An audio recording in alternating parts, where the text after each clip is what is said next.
Ikiwa ni majonzi katika serikali ya Zanzibar, mtangazaji wa zamani wa BBC idhaa ya Kiswahili Charles Hilali amefariki dunia alfajiri ya leo Jumapili. Ikulu ya Rais imetangaza kifo chake.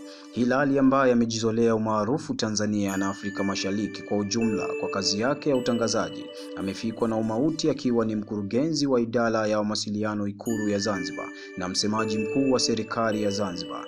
Taarifa ya Ikulu inaeleza kuwa kifo chake kimetokea katika hospitali ya Mloganzila jijini Dar es Salaam. Taarifa kutoka kwa familia inaeleza kuwa alikimbizwa katika hospitali hiyo baada ya kuugua ghafla akiwa nyumbani kwake.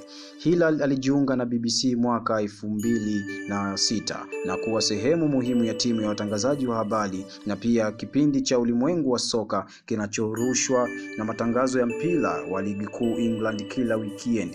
Alikuwa pia sehemu ya watangazaji wa awali wa matangazo ya televisheni ya Dira TV mwaka 2012 hadi mwaka 2015. Aliondoka BBC baada ya kuhudumu kwa miaka 9 na kurejea nyumbani Tanzania.